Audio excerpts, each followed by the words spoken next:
This week, Koom interviews letterer, writer, artist, colorist Rick Parker about the experience of working at Marvel in the 70s, including that time he was in a physical altercation in the office, working as a New York taxi driver pre-Marvel, what was involved in old-school hand lettering of comics, and more. First, I'd like to thank our patrons for keeping this show going. Join them at patreon.com/deconcomics. If Patreon isn't in your budget, you can also send a one-time donation of any amount via PayPal to donate@deconstructingcomics.com. We appreciate your support. This is Tim, and this is Deconstructing Comics.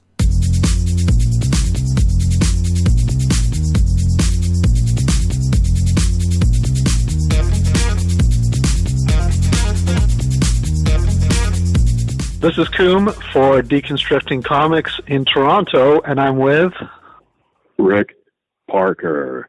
And you're in the New York area, Rick? Is that correct?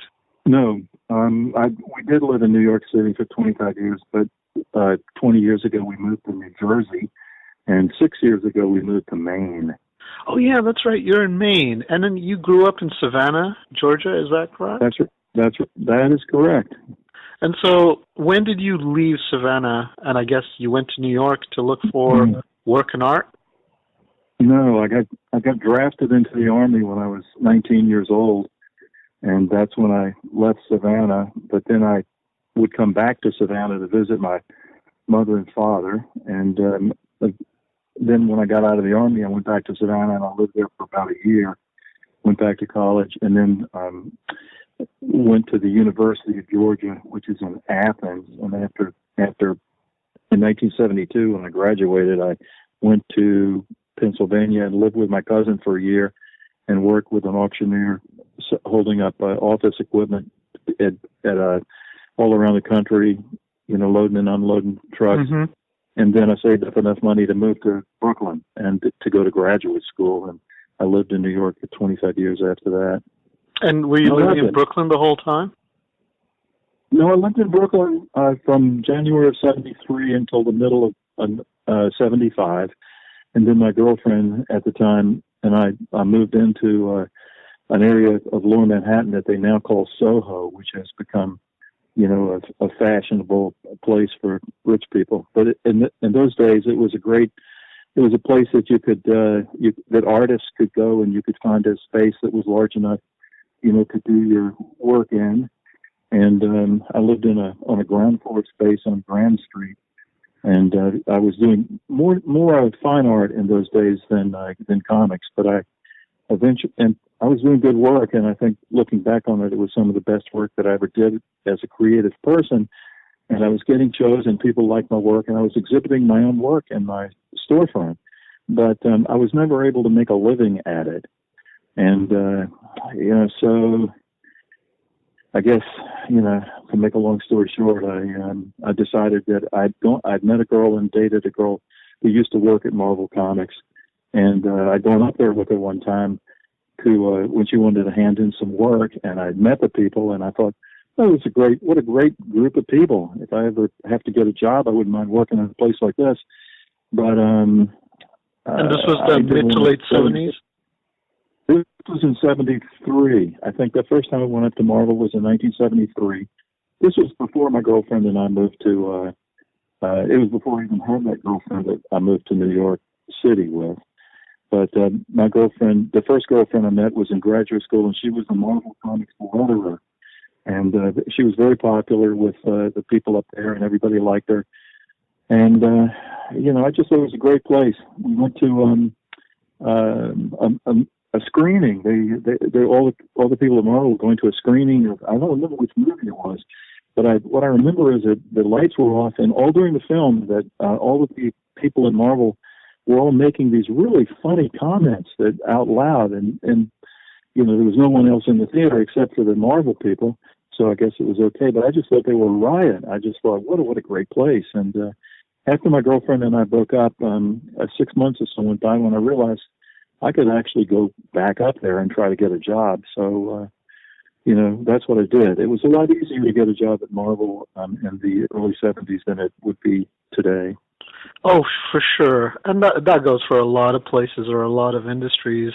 But from what I've read, it was kind of a raucous time in the 70s because that early kind of classic success of Marvel was over and some new blood had come in. Some of them were fans who had turned into pros, and Right. there was a fair amount of drugs and, whatever, just kind of going through the city, and people were experimenting, and I don't really know, but were you part of that culture? No, I never was into drugs, and as far as I know, I mean, there might have been somebody at Marvel who worked there who was doing drugs, but I wasn't aware of it. They certainly didn't do drugs, in the office. But everybody was really kind of high, and they were kind of high on what they were doing. And people loved it. And for many people, it was their dream job. Mark Greenwald, who started about the same time I did, had been a kid that loved comics, and it was, he came from around the Wisconsin area, and he came to New York and got a job, and eventually became the number 2 person in the editorial department. And he was the writer of Captain America for over 10 years, and he was the heart and soul of Marvel. And it was so much fun to be there. Everybody was having a good time.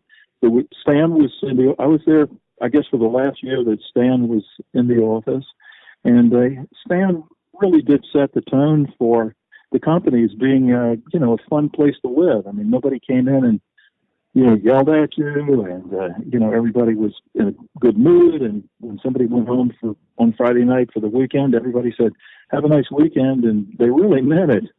And that sounds amazing. It was a great place to work, and I worked there for almost 20 years. And then after Beavis and Butthead got canceled, all of the licensed material got canceled because the new owner of the company didn't want to. He wasn't interested in paying people to produce material that he didn't own the rights to.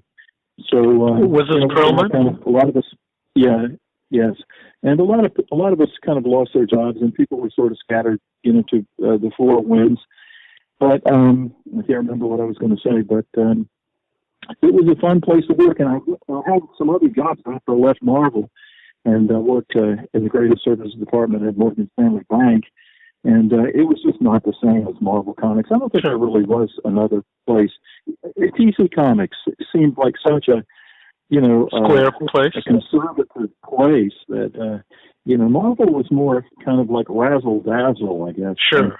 And, it was, people came in and, walked around and talked to editors and chatted in the hallway, and would walk into the bullpen and and interesting people were always coming and going, and it was a whole lot of fun. And the people that worked there that I worked with from 1977, from the beginning of 77 until I actually left staff to become a contract employee in 1985. They were just a great group of people, and looking back on it, and I've managed to stay friends with some of them.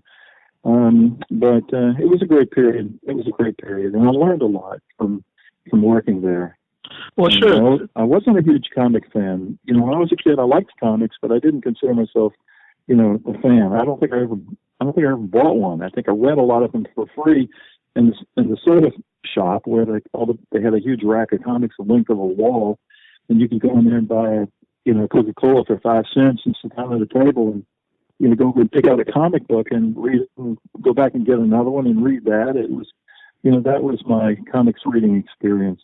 Was there anything in particular that you kind of glommed onto, or kind of said, "Oh, I can't wait to see the next issue of this"?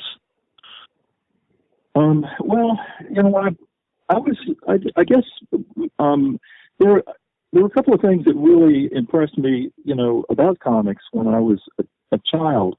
And I was a big Uncle Scrooge fan, and I liked the comics, newspaper strips, and I liked, the Prince Valiant and Buzz Sawyer and his pal Roscoe Sweeney, the Little Orphan Annie on Dick Tracy was a strip that I read every week. And I liked EC Comics. I've read this. I thought they were, I was a kid in the 50s, and EC Comics were coming out. And then Mad Magazine came out toward the end of the 50s, and that was just a life-changing event for not just for me, but for everybody. So when I got to Marvel, I was kind of oriented toward humor material, and I was always waiting for them to, to do some humor stuff, because I was not a superhero.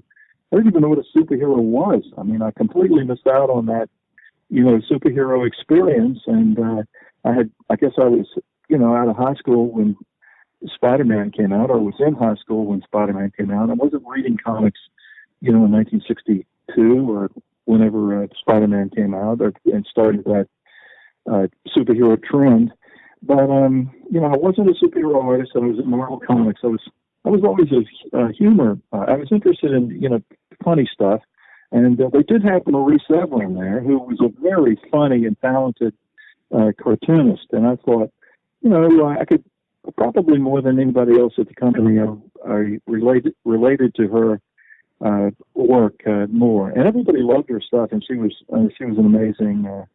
She's an amazing artist. What was it that you related to? Her husband was a great artist too. What was it that you related to? Marie was never married. It was John Severin was her brother. Oh, I'm so sorry. That's all right. I feel Marie and I John, just assumed they were married all this time. Yeah, well, there's a lot of people, and you can't keep up with everything. But John and Marie, were brother and sister, and she had been, when she was younger, she'd been the colorist at EC Comics, located on Lafayette Street with Bill Gaines and Kurtzman and Wally Wood and Jack Davis and all of those people. So she came through that Mad Magazine, Mad Comics tradition. I have something colored by her. I'll send you a photo of it later. But when Kirby was drafted to do that 2001 AD, not 2001 AD, just 2001: A Space Odyssey adaptation. She did the color work on it, and I think she actually used paint. So I have this lovely little page that she's painted on. Yeah. Well, she used I don't know what I'm not familiar with that particular piece, but I know she used Dr. Martens dyes, and that might be it then. She was a very prolific, cartoonist, and I was so impressed with what she could do. I mean, if somebody in the office was retiring or having a baby or getting married or something, Saul or maybe Stan or John Romita or somebody would go to her and say, Marie, Millie down the hall is getting ready to get married. Can you do a little cartoon card for her? And then, she'd skip lunch and she'd do this beautiful, 11 by 17 drawing of the person getting married, and it would be funny as hell.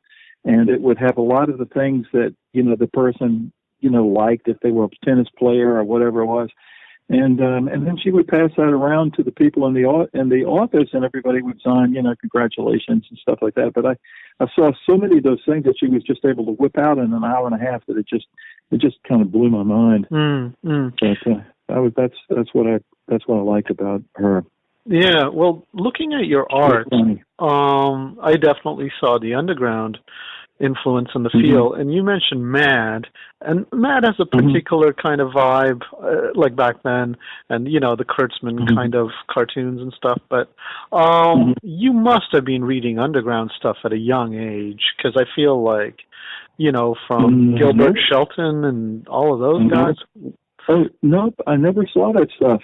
Really? I guess you're talking about the stuff that came out in the 60s and the early 70s. And in the 60s, I was in the Army. I wasn't reading comics. And in the 1970s, I was in college and I wasn't reading comics. And it was not my ambition to be a cartoonist or a comic book artist. I was interested in painting and sculpture. And, that was what I was studying. And I remember seeing, Gilbert Shelton stuff in the 1980s, and I thought, wow, I really love this stuff. I mean, Gilbert Shelton, the Fabulous Furry Freak Brothers, I just thought that was just the greatest. And, but still, I didn't, by that time I was working at Marvel, and I was one of those people that, was working day and night at Marvel. I mean, when the day ended, I just stayed there and kept going. So I didn't really, all I did was work, and I didn't go out and find, underground comics, although I did see them. There was a great store in my neighborhood called Soho's At, and they sold a lot of the underground stuff. And I think I saw, a lot of the Snarf comics and some Jay Lynch stuff that I thought was really great. But I was at Marvel, and that's what occupied most of my consciousness. I remember seeing a Harvey Pekar book, American Splendor, and it was about 1986 or 1987 when I saw that, and it really hit me that, wow, comics can be about anything. They don't have to be about made up characters. You can do a comic about your own life. And and Crumb, I think, had illustrated Pekar's work, and I saw his drawings, and of course any artist that looks at Robert Crumb's art is going to be remember that. Yeah, and, I think Pekar was really lucky to have Crumb illustrate those few strips in the Village Absolutely. Voice or whatever. That those were just gorgeous. I think Crumb must have liked his work. Otherwise, I'm sure he wouldn't have done it. But I think they were pals of the kind. Yeah. Well, they were. I think I read somewhere that they were both interested in collecting old 1978 RPM records. Yeah. And they started. Everybody. It's interesting. How you meet. Crumb was living in Cleveland, and that's Harvey's hometown. So it's interesting. Yeah. I was going to say, go ahead. I should actually let you ask the question. No, it's great because sometimes, when you get somebody, you have a lot of energy, and I can sense that even in our email communications. But when you get somebody you're interviewing who's just willing to talk, then it's kind of easier in a way. You can just kind of sit back and. But I think you can't go wrong in making other people's lives and jobs easier for them. Yeah. But I'm the best thing. I'm the best. The thing that I'm the best at is talking. That's the best thing I do. Yeah, but I mean that kind of connects to a question I had a minute ago when you were saying you were working day and night. I remember reading that you were doing freelance in the evening, and at first Marvel wasn't so great about that because you were using the same office that you were doing their work in. No, Koom. I was doing when they hired me. My boss, Danny Crespi, had been at Marvel. Yeah, they said you could, right? He said, "Look, I've got a job, for you. We pay $175 a week. I know it's not a lot of money, but you can work if you get freelance work. You can work on it as long as you finish the other part of your work." Sure. So he basically told me that if I'd finished what they hired me for during the day, that I could take out my freelance work and work on it, and that was great. And sure, that was the way I was able to make a few $100s a week instead of $136 a week. Page rates were pretty low in those days, but I think my page rate was $7 at Marvel when I first started. But I could do 15 pages, overnight. So whatever 7 times 15 is, I mean, I could make overnight. I could make as much as they were paying me for 1 week of working in the office. So I thought it was a great deal. But one day, the editor-in-chief came into the office and he saw me work on this, and he said, "It just doesn't." To my boss, Danny Crespi, the production manager, "It just doesn't let me right that Rick is sitting out there doing freelance work." And he said, if I can't let him go, if I fire him, I'll have to hire 2 people to replace him. Yeah. But anyway, finally he said, I've got to let you go, Rick. And that was fine with me because then I could spend all of my time doing freelance work and I didn't have to do any work on staff. And they let me keep a desk in the bullpen, which I worked in for another couple of years. And then things really kind of took off in Marvel, and they needed the space. And my boss came around and said, "Rick, I'm sorry to have to tell you this, but you're going to have to go and work at home." So I went home and I worked at my place. And my wife said, she said, "You're around here all the time. You're like a retired guy. You're always here all the time." I'm thinking, well, wait a minute, I live here. This is. But it was a funny situation thinking about all this stuff. But yes, I wanted to talk to you because I think you're going to ask some really interesting questions, and I should actually give you a chance to do Sure. that. Well, the question I was trying to ask a second ago was, Where do you get your energy from? How did you keep from burning out? Because it sounds like you were working through the night on your freelance stuff. How did you get by with very little or no sleep? How did you stop from burning? Oh my God. Yeah, I would get sleep. I mean, but when you're young, it's amazing the things that you can do. I mean, I used to, once I went freelance and worked at home, I would get up around 10 or 11 o'clock and usually be working by 12, and I would work until 2 or 3 in the morning every night. And it really didn't bother me. But, I was young then. And I think when you're young, you can do all of this stuff. But I was in good, I've been blessed to be, pretty healthy most of my life. And, I was blessed that way. So, young and strong, that's not a bad combination. You're not particularly a manic person who needs to be working all the time. I am. I have an obsessive compulsive personality, and just being able to sit down and it's what I like to do more than anything. To the detriment of my own family.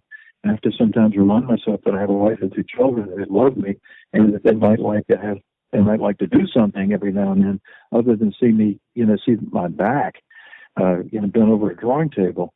But I love to work. I think one of the things that drives me on is that I've got a real need to, I want to communicate with other people. I want to touch, another person, and comics actually gives you, people, you can do a story and somebody can read it in a way, that's a way of communicating with somebody.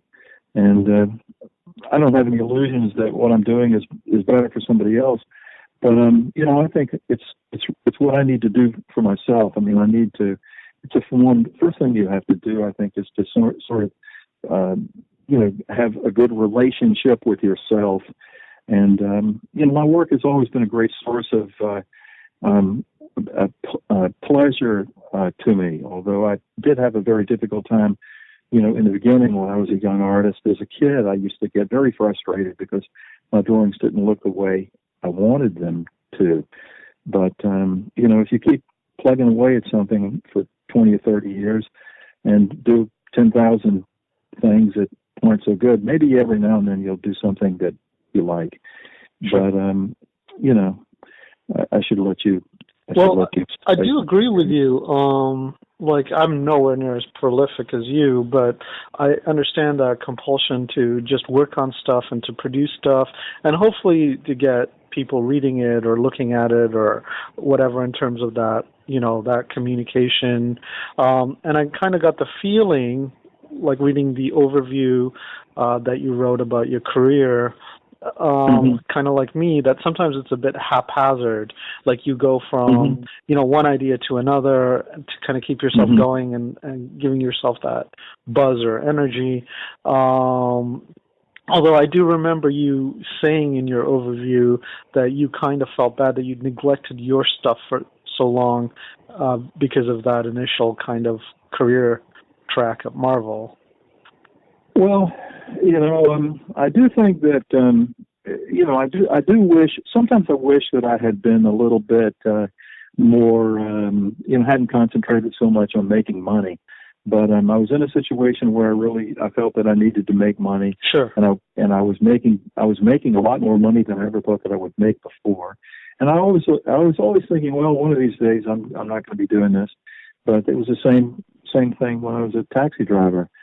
In the mid-'70s, I was a New York City cab driver, and This is while working on Marvel? No, this was before I worked at Marvel. And after I graduated with a degree in printmaking from Pratt Institute, I became a cab driver for a year and a half because I thought it would be a good experience for me. I'd get to know my way around the city. I got to ask. Some guy. Are any of those experiences from the movie Taxi Driver, are those close to driving a taxi cab in the mid-'70s? Yeah, that was, yes. Cleaning the blood and the cum off the seats, like he says in the narration. I was a taxi driver when that film was made. And actually, it was a very interesting, New York City is an interesting and fascinating place, as I'm sure every city is, really. But it was in the mid-'70s. things. It was kind of edgy, and it was a lot. There was no movie that you could see that was better than what you saw through the windshield of your taxi as you drove around for 120 miles every night in New York City, and something different and interesting happened every single day. And I think I liked that. But what I was going to say is, one day I talked to this guy at the garage, and I said, I thought when I first took this job I was only going to be doing it for a few months, but it's been a year and a half. Right. And the guy says, when I first started this job, I thought it was only going to be for a few months, and that was 33 years ago. Wow. And when I heard that, I realized I got to get out of here. Yeah. I don't want to, spend my life doing this. But it was an experience, and I learned a lot about life, about people, and about driving a car. And you survived it too, which is pretty amazing. I had a couple of close calls. Nobody ever pulled a knife on me, but I had some people that attacked me a couple of times. I've written about all of this stuff on my blog. I don't know if you've seen any of the stories that I wrote on my blog. No, I just read the one about meeting Mike Judge. Yeah. That you wrote and sent me the link to. Yeah. Well, I think because it's been such a short time since we started communicating online to doing this interview that I haven't had the time to really absorb. So you should just treat it like, we've just met or something. Yeah, well, we have actually. I read that piece that you wrote comparing, Bolland and Zach. Yeah, who was it again? The two artists. Brian Bolland and Mike Zach. Yeah, Brian Bolland and Mike Zach. I thought, wow, this is great. I really thought it was a very interesting thing. And so, I was very anxious, to get to know you better and find out, more stuff about you. And so anyway, I'm happy to, happy to have made your acquaintance. And thank you. Likewise. To talk to me. I've never, I think of you, based on what I've read about you, as an artist first and a letterer second, but I've never had a chance to interview somebody who was a professional letterer, especially during the period you were a professional letterer. So I guess some of the basic questions I have were you considered low on the totem pole in that period if you were a letterer? How do you become a letterer? Do you just instinctively have to have very fine printing, or do you have to have a bit of a style to your writing? Do you have to have a consistency? How do you develop as a letterer? How do you get better? Mm-hmm. Well, I guess some people would say that you have to be willing to sit at a drawing table and do something which is not particularly creative for many hours at a time. There's, what I liked about it was that I think looking back on it, what I liked about it was a way that I could do art and make a decent living, and nobody was going to give me a hard time about my work. I think I was overly sensitive about what people were going to think about my artwork, and by extension, what they would think of me. Seeing that my artwork is an extension of me, I was I was probably overly sensitive to criticism. But I realized if you just do a good job lettering a comic book, nobody ever says anything to you at all about it. And, I thought after a while, I thought it was pretty strange once when I had an opportunity to letter the X-Men comics. I think Tom Orzechowski was a regular letterer, and then he wasn't able to do it for 1 month or something. So they assigned it to me, and this other guy came up to me and he said, "Hey, Rick, you've got to do a really great job on this. This is the X-Men. It's Marvel's #1 book." So I penciled in all the copy, and I tried not to divide any words, and I made it as good as I possibly could. And then nobody said a damn word about it. So I thought that was kind of strange. But, I saw Chris Claremont in the hall after the comic came out, and I didn't really know Chris, but I went up to him and said, "Hey, Chris, what'd you think of that letter on the X-Men?" He was all right, they didn't pay much attention to the lettering, which I think is the editorial department didn't pay much attention to the lettering. And what they should realize is that lettering is an art form. Yes. That the lettering takes up a certain amount of space on the page, and the lettering is something which is looked at by every single person that reads the comic. And the lettering is the vehicle through which the ideas and the story and the feelings and everything that the writer puts into it comes out on the page. And it has to, be easy, to read. And I don't think a lot of style is important. One of my favorite letterers was Joe Rosen, and I don't think Joe Rosen had he wasn't particularly style heavy, but his work the spacing was good, the balloon placement was good, the pointers were all going to the right people, the letter forms themselves were easy to read. You never stumbled over anything that he did, and I tried to emulate that. But I think I spent too much time lettering. But the only good thing about it is that I was able to learn about comics, which was something that I didn't really know a lot about. And if you hold somebody's art, if you hold 30,000 pages of other people's artwork in your hand for an hour or so, and you're working right on it, you're looking at it, you're taking the words from the script and you're transferring them onto the art boards, you're going to learn something. And some of the stuff that I saw was pretty good, and some of the stuff that I saw was pretty bad. And, after Stan died, I posted online a couple of times. I thought that Stan was the greatest writer that I ever, had the privilege of transferring his words onto, the art boards. It was the letter of the Spider-Man strips, the daily and the Sunday strips for Spider-Man and the Hulk for several years, I think maybe 10 years. Stan was writing those, and it was just you learn so much about comics and about characterization and about pacing and all of the things that make a good comic that the readers don't really think about all that stuff. But it takes a lot of good work to make a comic book great, and a comic story great. It doesn't happen by accident. But Stan really knew what he was doing. There's no question about that. Funny. Sorry, go ahead. I was just going to say, just for me and listeners, let's just go through the mechanics of it. Now, I thought with Marvel Method, you would not actually get a script, but you would get like penciled notes on the pages, saying what. Well, that's not. No. No. Now, I mean, you do realize, and I know you realize that over the years things have really changed. But for the most part, when I was working, I would go into the office and they would hand me a completed story. And beginning, the stories were 17 pages. So you get 17 pages of pencil art. Maybe the artist was Herb Trimpe. It was nothing but pencil pages.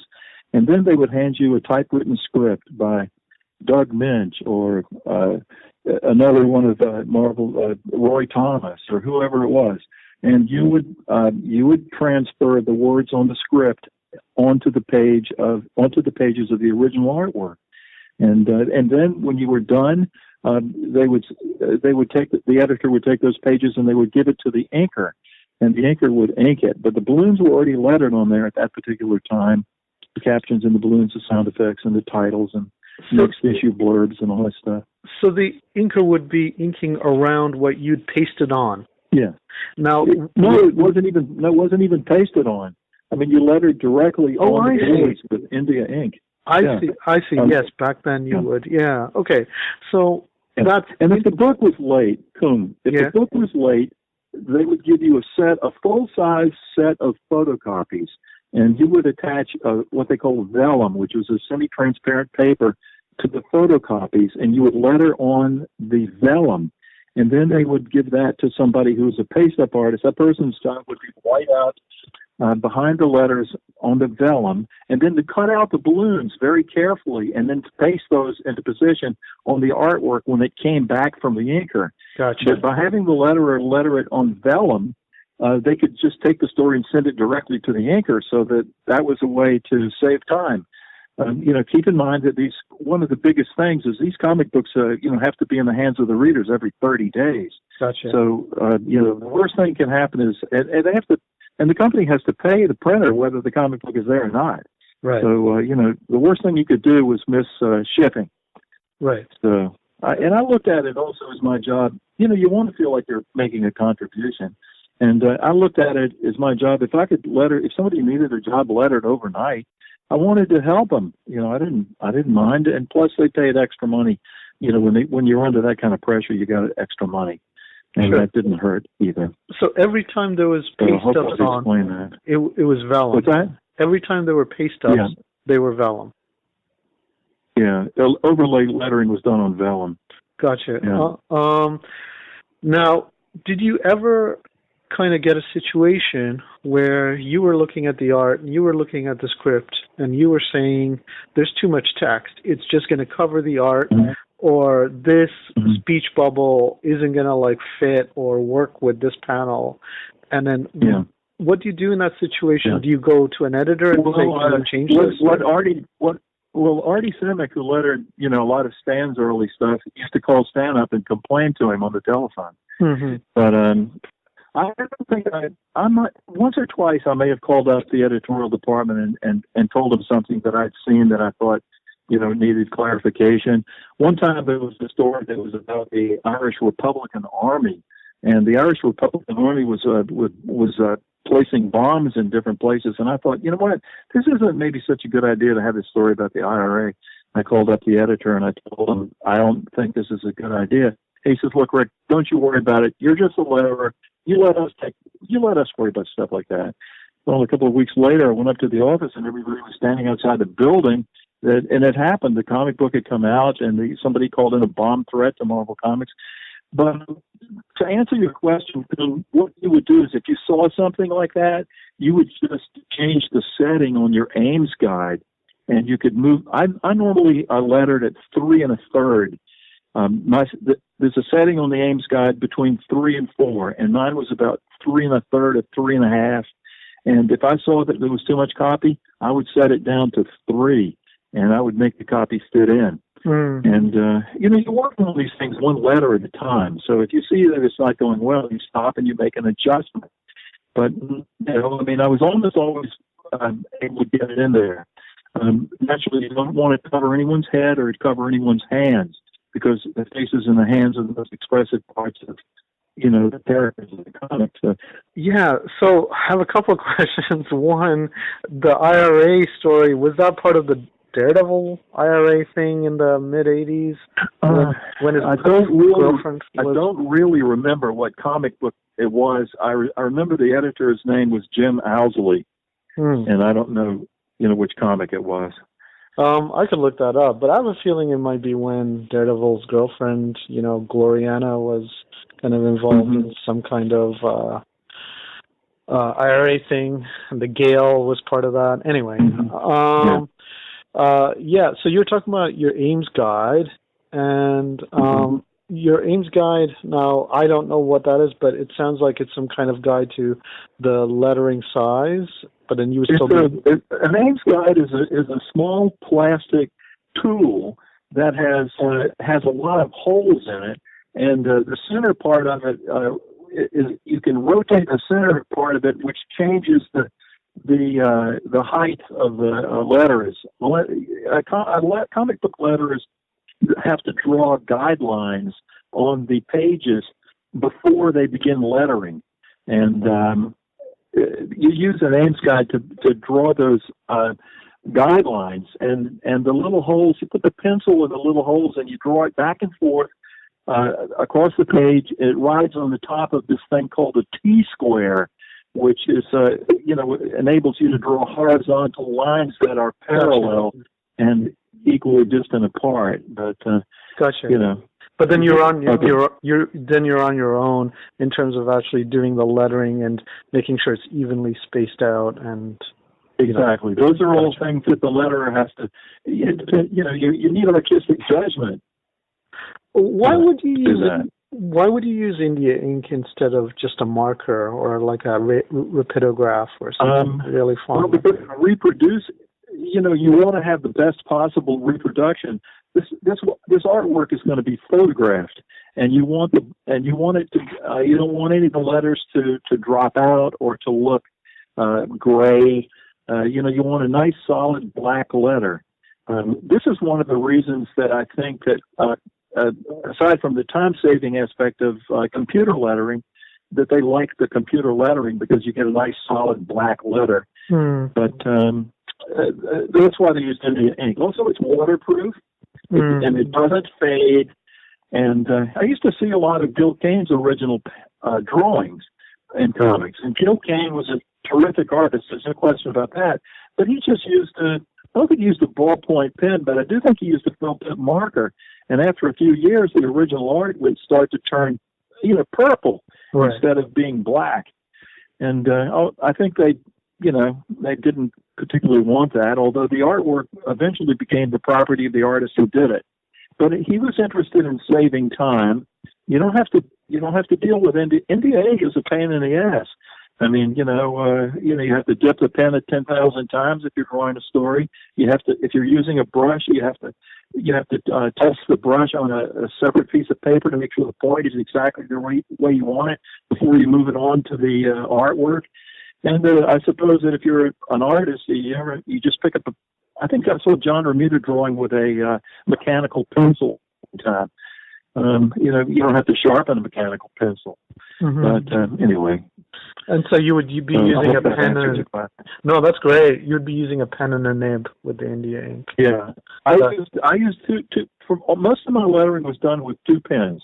One for the thick and thin, and the lettering that would be in a balloon would be the thick and thin lettering. I did that with a Hunt number 107 that I had clipped the tip, sanded the tip, and smoothed the tip.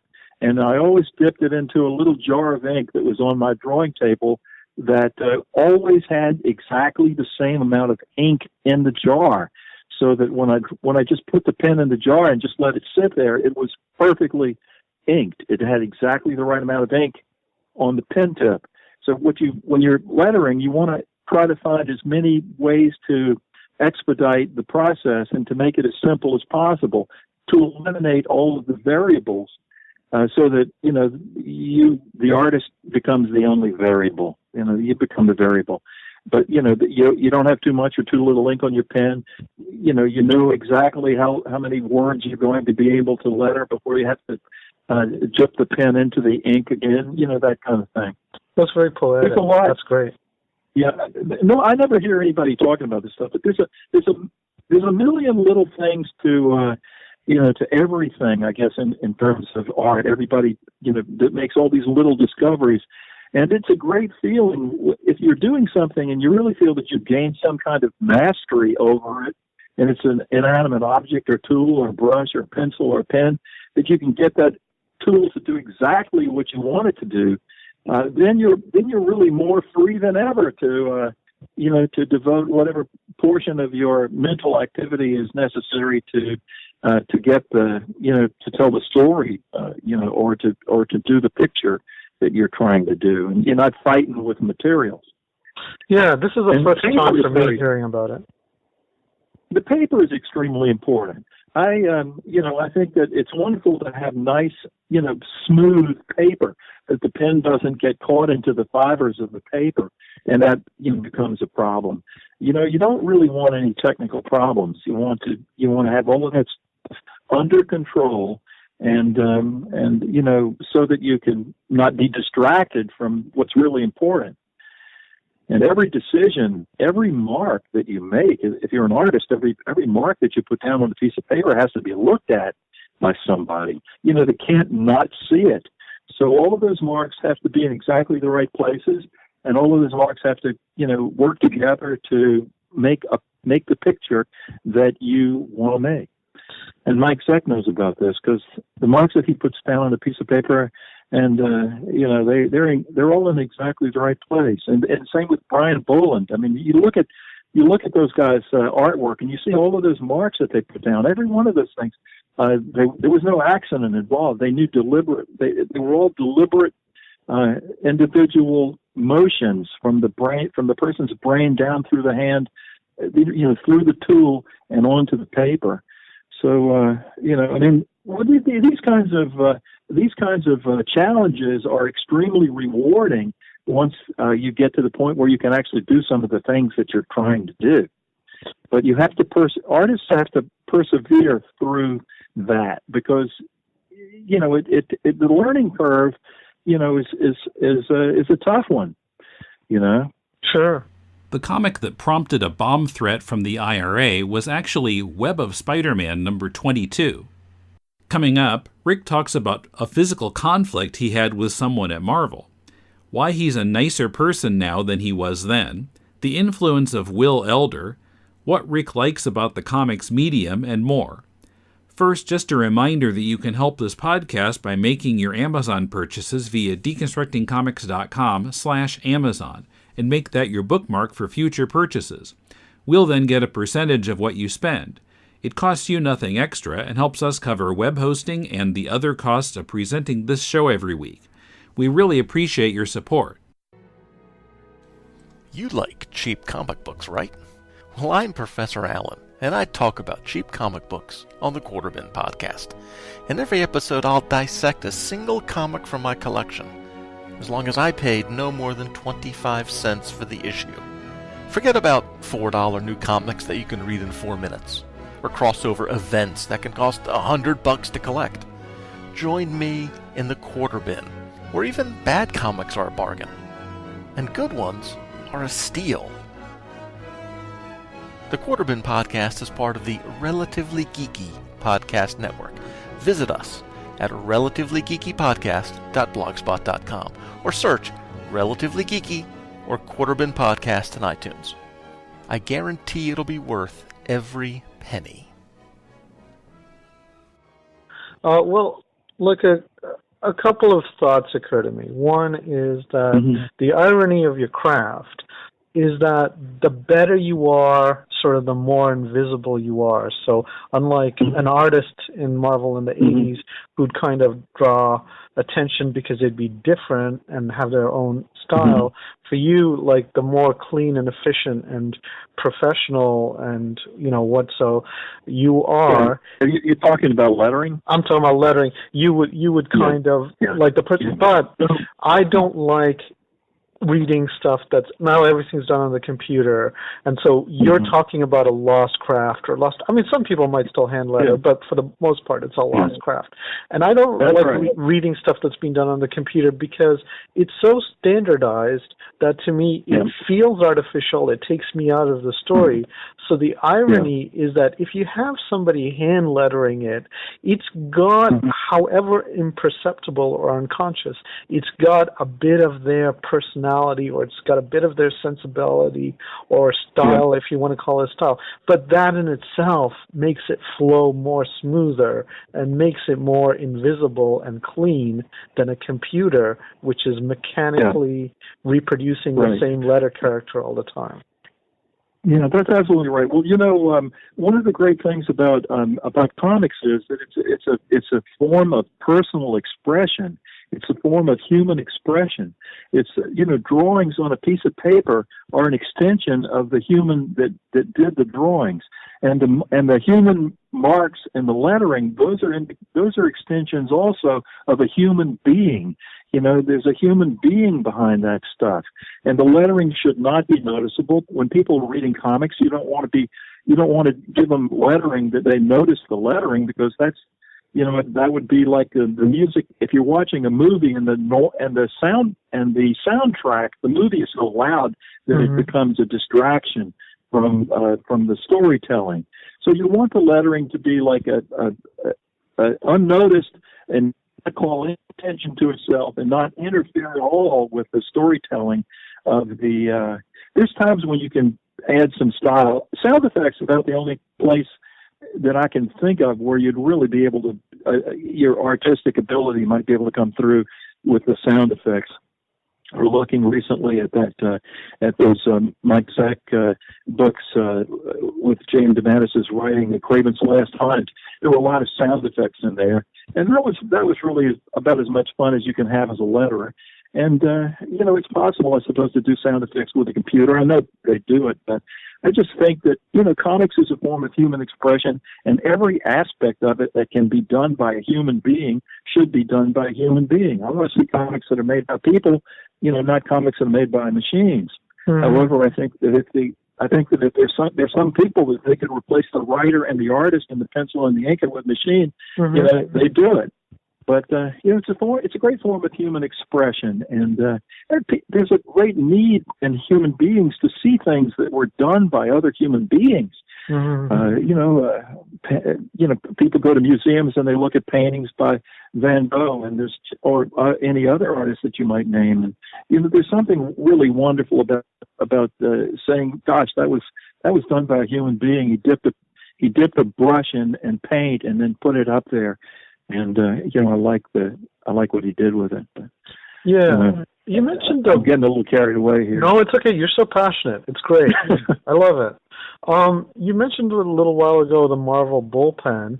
I've mm-hmm. heard two things. I've heard, one, that the bullpen was kind of a myth, that people would come up there looking for the bullpen but would just see people working on their own individual assignments. But I've also heard that there was a kind of a time where it was really kind of like, a boys' club, and they'd have like pin-ups, sometimes racy pin-ups that they'd drawn, and they'd be sitting almost in a circle just working on their pages and gabbing. So what was your experience of, and I'm sure it changed. But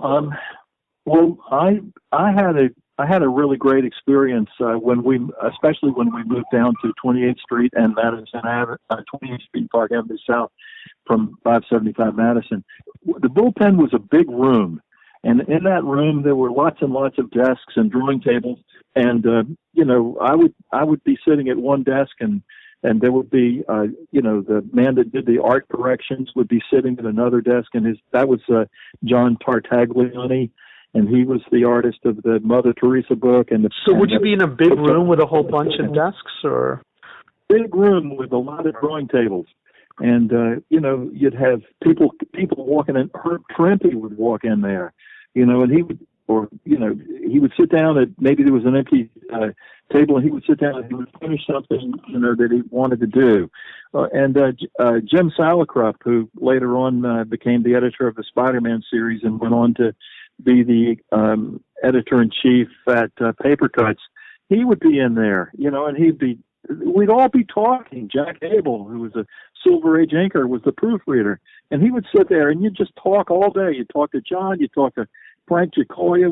He'd come in later in the day and he'd sit down at a table, he'd start inking, the Spider-Man strips or whatever some covers or something.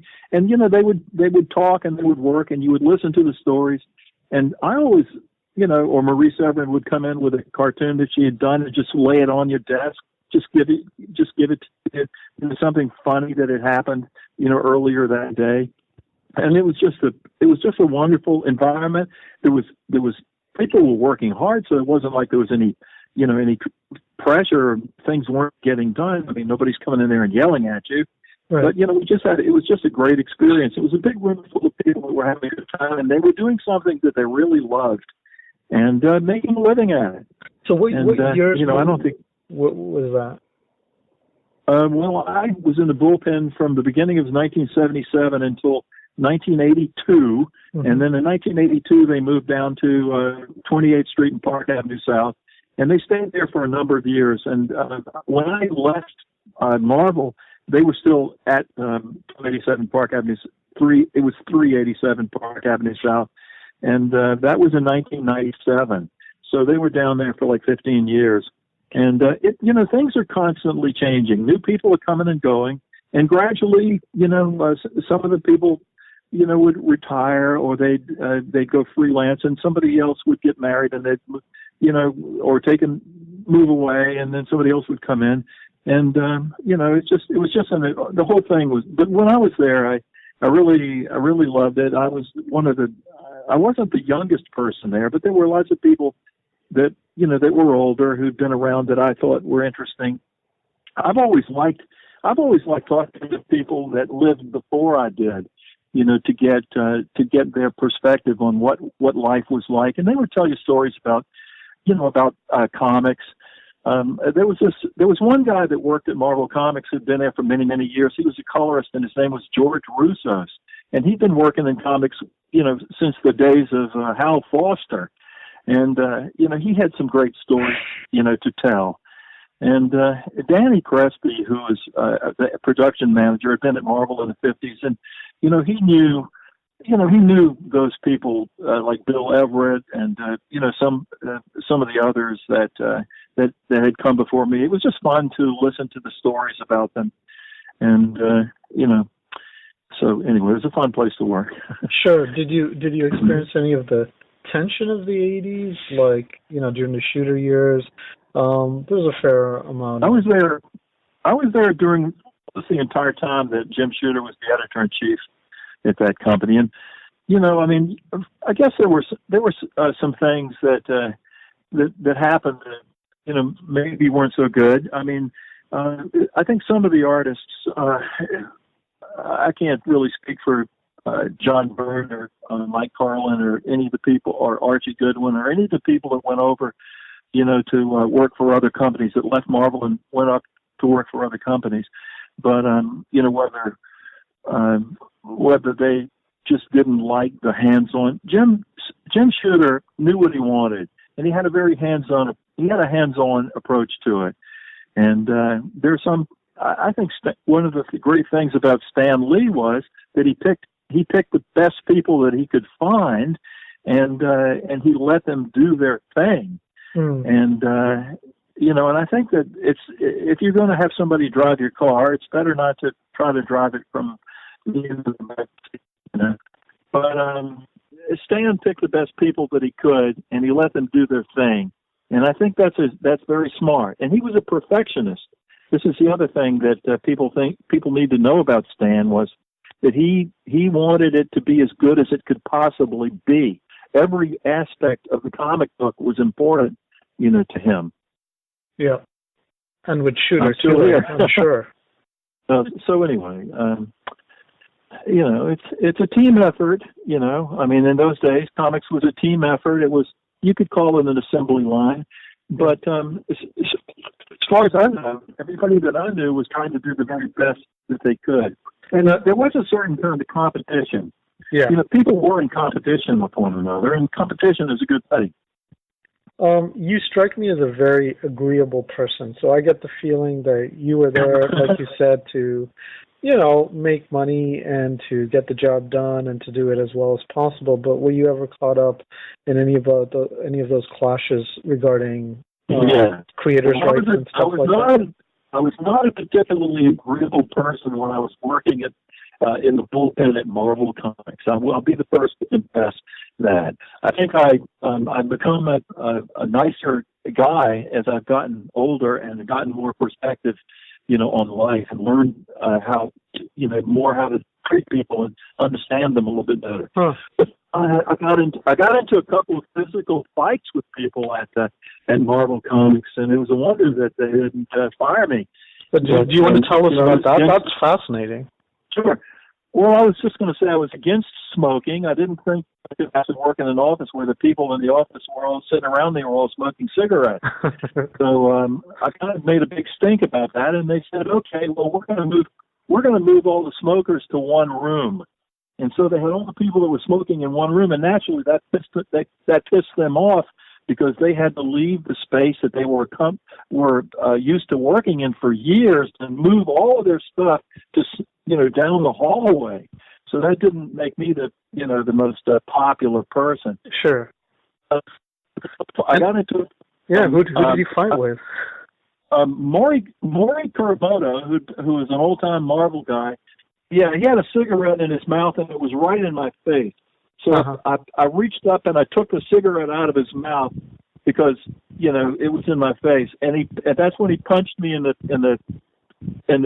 jaw, and it did knock me unconscious, but it was a little bit. I wasn't expecting to get hit, but I didn't hit him back because he was an old man.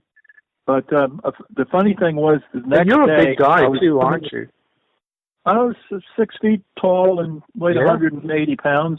Okay. And I've been in the Army. I mean, I could handle myself. And sure. But there are a couple of things that you don't do. You don't hit a woman. You don't hit a child. You don't hit anybody with glasses, and you certainly don't hit somebody who's an older person.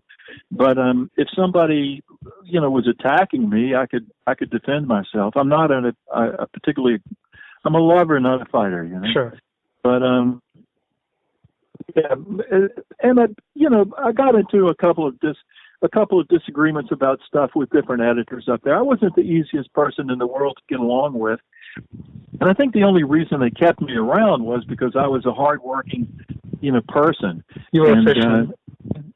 I got the job done. Yeah. And I don't think people hated me, but I'm sure I wasn't the most popular person at the company by any stretch of the imagination. Well, I would never have guessed that. I would never have guessed that. I'm a lot nicer, Koom. I'm a lot nicer guy than I used to be, 40 years ago. I'll put it to you like that. So what happened to, kind of make you reflect and change things? Well, I just think that, they always say people they mellow out, as they get older.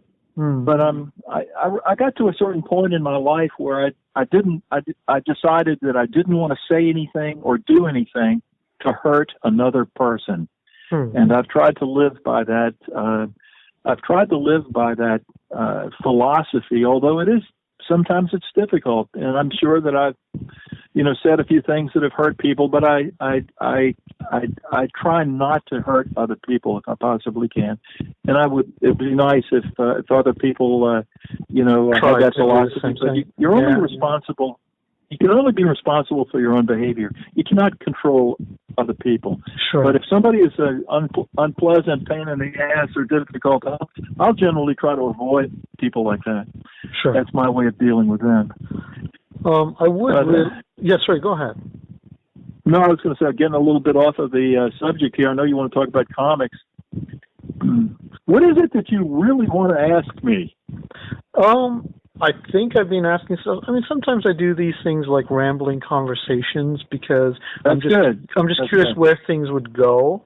Like, for example, if you want some insight into what's going in my mind, I found that transition between being somebody who was more intense and maybe wasn't as conscious of, how other people regarded you to kind of the opposite. I find that very interesting. So if I wanted to, I could try to push that further. Was there something that happened? Was it the breakup of a relationship, or was it something that... But, sometimes you just sense that somebody's lived an interesting life, and you just kind of, see what stories come out or what come out. I mean, I have my own interests about Marvel at that time, like I've told you, but I don't think that's necessarily the most important thing about doing an interview.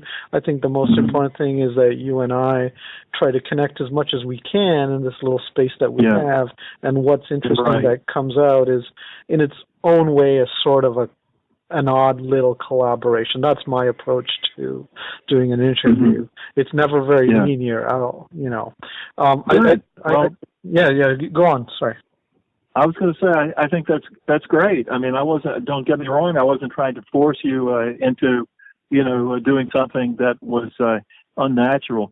But, I don't think I was the happiest person in those days, to be honest with you. I don't think I really knew who I was. I was still trying to figure out what kind of artist I was. Sure. And it was somewhat frustrating to, inside. I hope this doesn't sound egotistical, but inside, I'm a creative person, and I've got something, I've got something to give, or something that I could share with other people. But I'm not really getting very much of a chance to do that.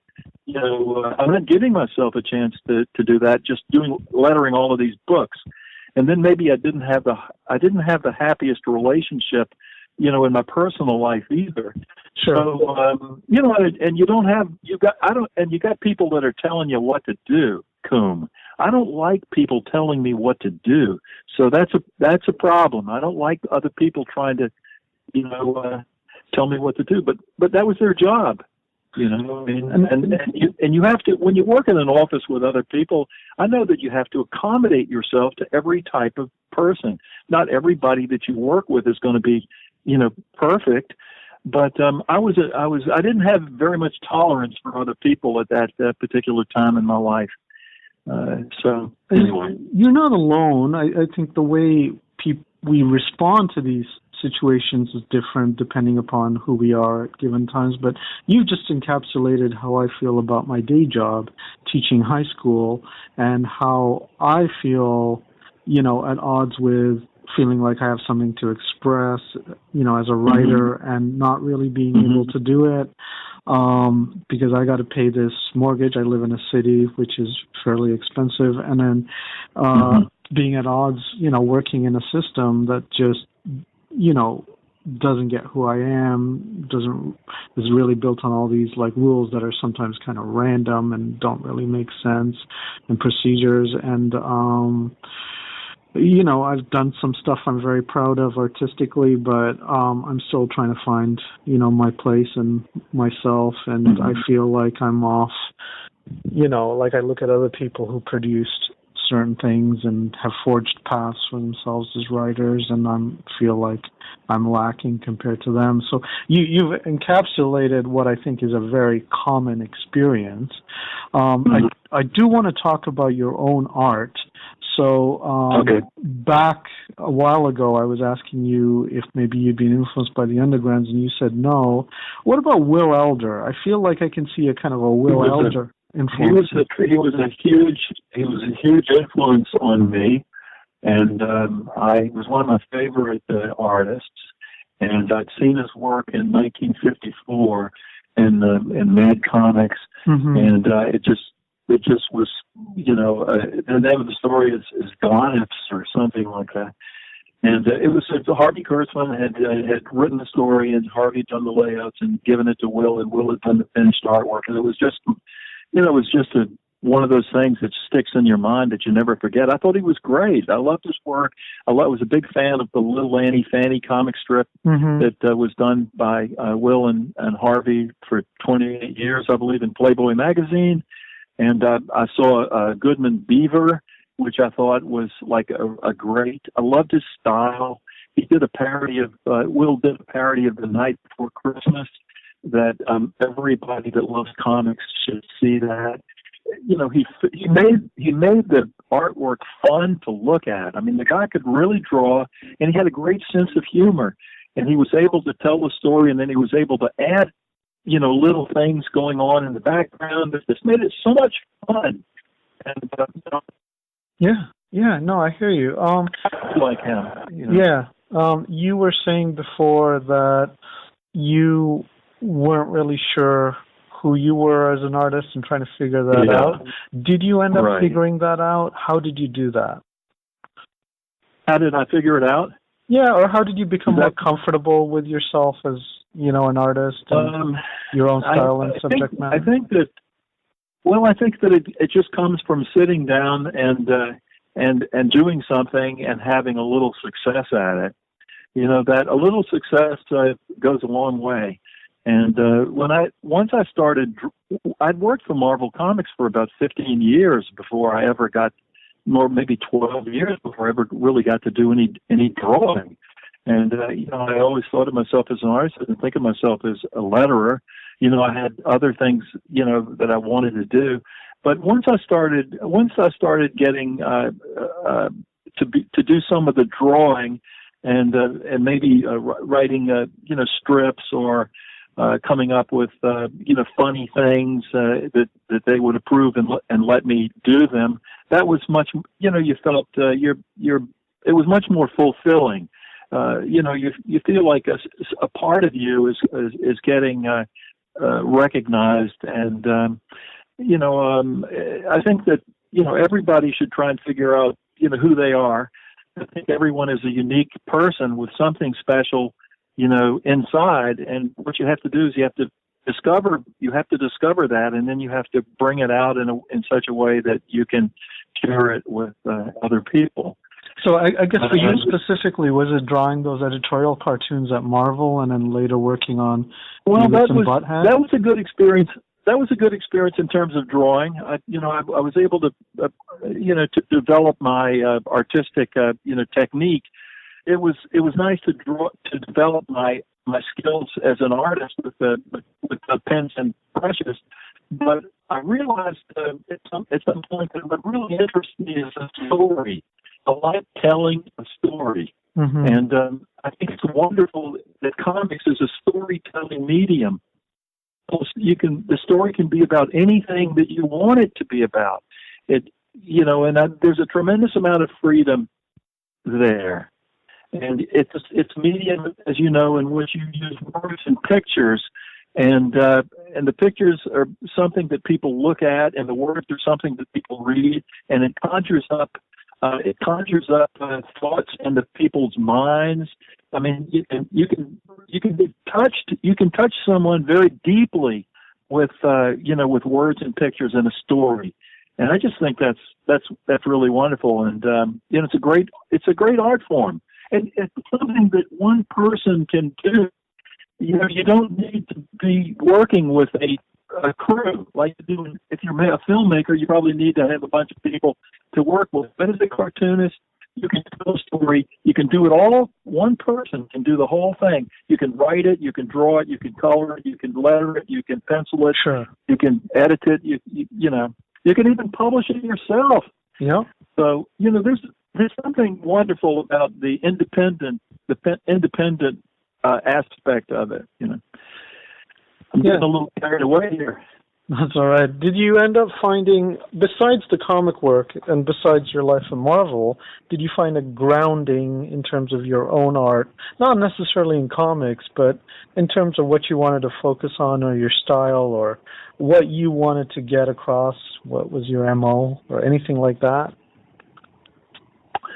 Well, that's a tough question. I don't know exactly how to answer that. I think I would just say that I believe that I'm still developing, that I've become more comfortable with my drawing in recent years, mm-hmm. which you have to be comfortable with your. I feel like I've got to be comfortable. I don't want anybody to see something that I'm not happy with. So I've done a lot of things that I haven't been happy with, and I haven't showed them to people. But I generally show people things that I'm happy with, and I'm getting happier than I used to be, and a lot of it just comes from the experience. If you are able, I've been very fortunate, Koom, and that I've been able to take a pencil and make marks on a piece of paper for over 60 years, and sooner or later, it starts to, you start feeling better about your work. So I'm at the end. Toward the end of my life. And I'm looking forward to, the next 5 or 10 years because I'm starting to be very comfortable with my work. And it's better to get comfortable earlier. Don't wait until you're 60 or whatever age, But, in your own case, I know that you are working as a teacher and that you have a lot of people that you have to deal with. Mm-hmm. But, you have to have, I believe that every person should have their priorities straight. Mm-hmm. You got to know what's really important to you. And yes, it's nice not to have to worry about money. Everybody needs money, and it's no fun to be worrying about money all the time. So if you've got a job that you like and you're good at it and you're making a contribution, you're helping other people and you're getting paid for it, and it allows you to still have the freedom to to think and to do your own work and to write. Mm-hmm. I think that's great, and sure, yeah. How old are you? How old are you anyway? I'm 42, and okay. Yeah, I know I'm lucky to have you look like a younger man in the picture I saw of you. Clean living, Rick. It's just all clean living and a clear conscience. Yeah, I don't know how we met. See, I assumed we met through the Mike Zeck group, that somehow you'd kind of found me through that. But then I realized later that you weren't part of that group, and I added you to it. So then I guess you must have added me just on Facebook in general, or how did we meet? I sent you I looked to see if you were on. I read the article that you did about Mike Zack and Brian Boland, and I thought, wow, I like this writer. But how did you come across that article? Did somebody else post it, or? Well, I'm not quite sure how I came across it. I don't know. I don't know. It was. I think it was. I was reading about Mike Zack. The Craven the Hunter thing, or maybe I was looking at some. I think maybe I was on the Mike. Maybe I was a Mike Zack appreciation fan page or something like that. Sure. There was perhaps a link or something. But I thought I liked your writing, and I thought, let's see if he's on Facebook. So I saw that you have an unusual name, which is great. And maybe the fact that your first name is a sound effect, maybe that had something to do with it. Well, I'm so glad we met. Like, I really instantaneously felt the need to want to interview. I feel the same way about you. Yeah, thank you. I hope one day to meet you in person. Actually, we will. Can I ask you a couple more questions before we wrap up, or are you tired? Absolutely. Okay, sure. Go ahead. You've been retired from comics for a while. What have you been working on artistically? Can you tell us about that? Well, I'm not retired. I mean, I thought you weren't lettering anymore. Am I wrong? No, that's not true. No, when you're an artist, you never get to retire. When you die, maybe that's your retirement. Yeah. Sure. But I've always been working on something. In the last couple of years, I've been primarily doing the lettering on the American Gods series published by Dark Horse, and it's Neil Gaiman stories being adapted to comics by Craig Russell and Scott Hampton. And Craig likes to have the lettering directly on his original artwork.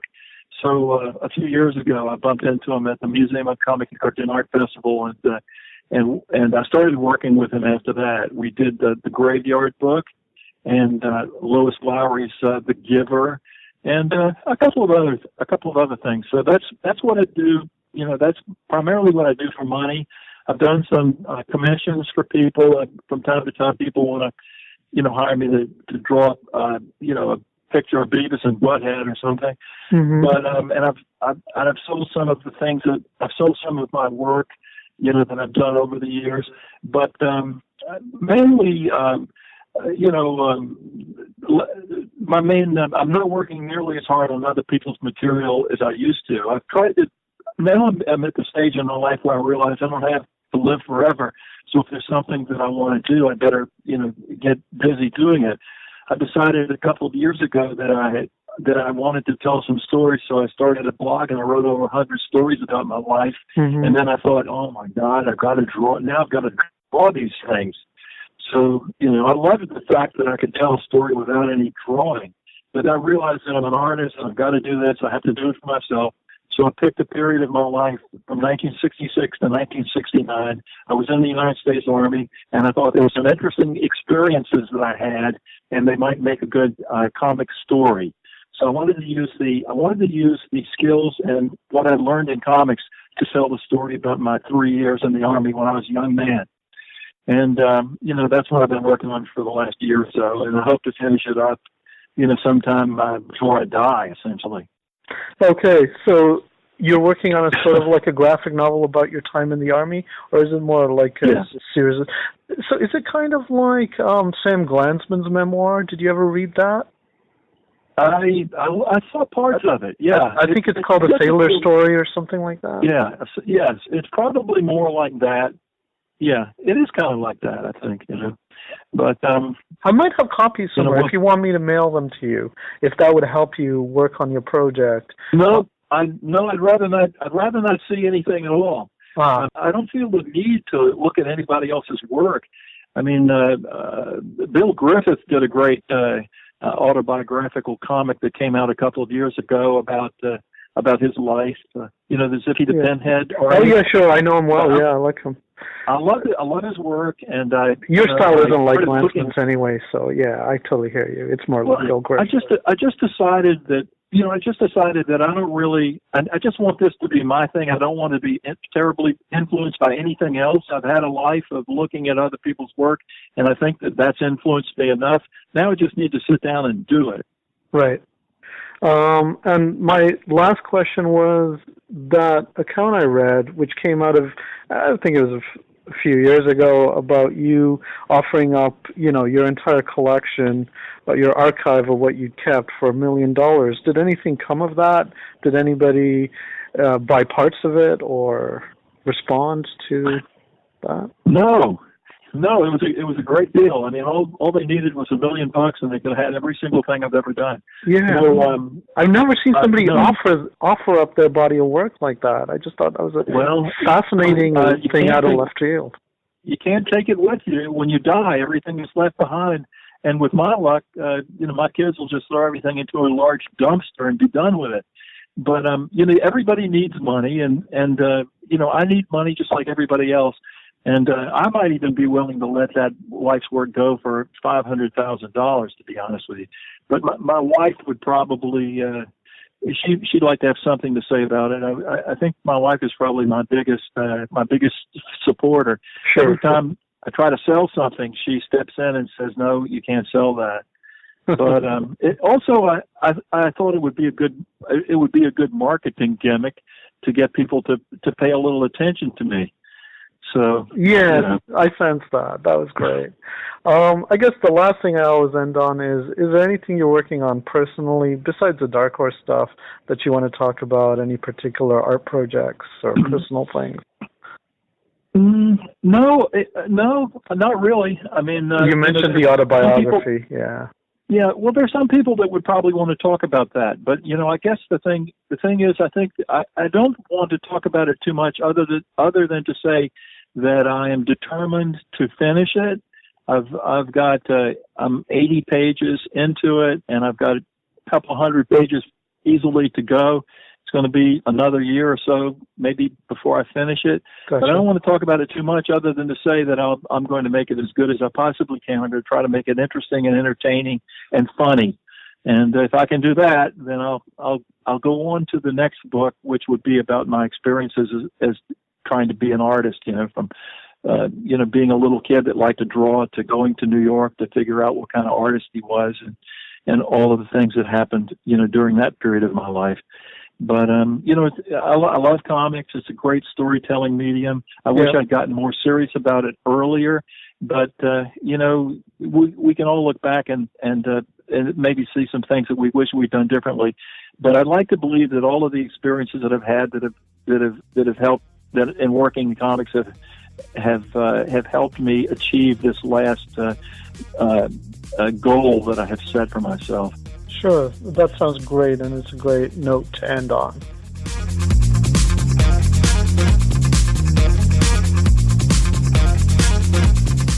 Thanks again to Rick Parker for being on the show. Here at DeconstructingComics.com, we produce Deconstructing Comics, Critiquing Comics, and To the Bat Polls. If you like our shows and want to support them, pledge at patreon.com/deconcomics. Coming up in the next few days, for patrons giving at the $5 level or higher, a deep dive into Nancy Sinatra's 1967 TV special, Movin' with Nancy. Why that? Well, it comes up in the episode of To the Bat Polls that comes out tomorrow, related to Eartha Kitt's first appearance as Catwoman, which aired just 3 days after that special. So Paul and I then decided to give Nancy's unusual musical program the usual To the Bat Polls treatment. And, more closely related to comics, for the new year we're planning a podcast mini-series, also for Patreon backers pledging $5 or more, on the earliest adventures of Spider-Man. You'll get a special feed address for Patreon backers that works with most podcast apps. Join the fun by backing us for $5 a month or more at patreon.com/deconcomics. Also, please help us get noticed by reviewing us on Apple or any other podcast source. We'd really appreciate it if you gave us a star rating there and a short review. Even if it's just a sentence, tell the world why you enjoy deconstructing comics. Another way to show your appreciation is simply to write to us. Email us at mail@deconstructingcomics.com or contact us through social media. Find all the links on the right sidebar at deconstructingcomics.com. We're also on the Comics Podcast Network at comicspodcasts.com and on comicon.com, where our new episodes usually go up a few days before they appear in our feed. Our theme is from bensound.com.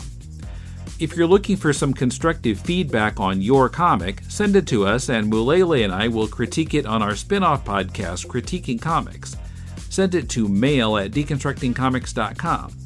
We'll read at least 30 pages of it and critique it on the show. The next episode will appear next week. Watch for it. Till then, this is Tim, and thanks for listening to Deconstructing Comics.